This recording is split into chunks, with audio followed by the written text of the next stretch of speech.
Workshop Addict will show you where to find all main fluid locations on a Peugeot 3008 hybrid. We'll look at the coolant, washer fluid, engine oil, and brake fluid filling points. On the left side of the engine bay, you can see the coolant reservoir.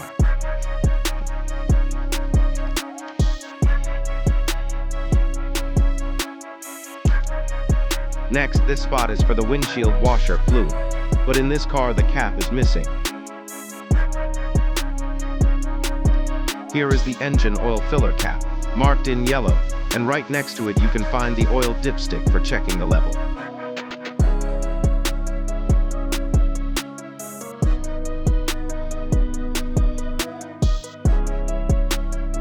Finally, this small reservoir here is for the brake fluid. Always make sure it stays between the min and max marks.